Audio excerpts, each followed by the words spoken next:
नूतन कहानियों में मित्रों आपका पुनः एक बार स्वागत है। आज मैं आपको एक लघु कथा सुनाने वाला हूँ जिसका शीर्षक है फर्क।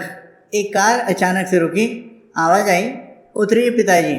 ये आवाज़ थी जगमोहन जी के बेटे कुणाल की, जो अपने वृद्ध पिता को कार से उतरने के लिए कह रहा था, पर जगमोहन जी उतरने के लिए मना कर रहे थे। कुणाल कार की खिड़की से उन्हें समझाने लगा कि सब ठीक हो जाएगा। कुणाल के लाख समझाने पर भी जगमोहन जी कार से नहीं उतरे।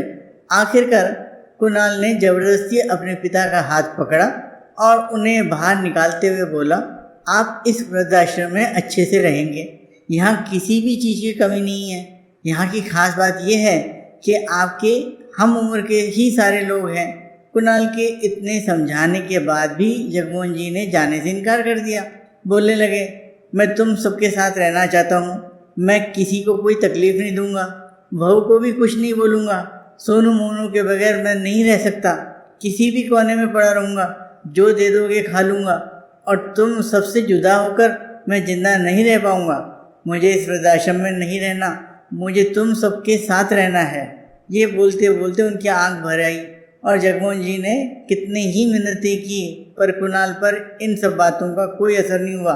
पहले तो अपने पिता को सिर्फ जाने के लिए बोल रहा था, पर अब वो नहीं माने तो कुणाल ने जबरन उनका हाथ पकड़ा और उन्हें वृद्धाश्रम के अंदर ले गया और बोला, आज से आपका घर यही है। ये कहता हुआ वह बाहर आ गया। बाहर आते ही उसने देखा कि उसकी पत्नी सुनंदा उसे देख रही थी। सुनंदा के साथ कार में बैठते ही दोनों ने एक साथ राहत की सांस ली, मानो कितना बड़ा बोझ उनके सर से उतर गया हो। अगर इसके 25 साल पीछे की तरफ हम जाएं तो देखते हैं कि जगमोहन जी अपने बेटे को कार से उतरने के लिए कह रहे थे, पर वह उतरने का नाम नहीं ले रहा था। तब जगमोहन जी ने ज़बरदस्ती उसका हाथ पकड़ा और उसे बाहर निकालते हुए कहा कि आज से तुम्हें इसी बोर्डिंग स्कूल में रहना है। कुणाल बहुत रोया कि वह माँ के बिना नहीं रह सकता। उसने कई मिन्नतें की, फिर भी जगमोहन जी नहीं माने और उसे बोर्डिंग स्कूल के अंदर छोड़ाए और बाहर आते ही कार में बैठकर एक लंबा सा सांस लिया। मित्रों, इन दोनों के बीच एक लंबा फ़र्क है। एक तरफ जहाँ पिता ने अपने बेटे का भविष्य बनाने के लिए उसे अपने से अलग किया, वहीं दूसरी तरफ एक बेटे ने अपने पिता को वृद्धावस्था में उनके भविष्य को अंधेरे में छोड़ दिया।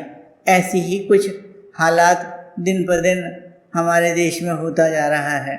दुर्भाग्य की बात यह है कि पशु पक्षी जब वृद्ध हो जाते हैं तो उनकी देखभाल वह एक दूसरे कर लेते हैं।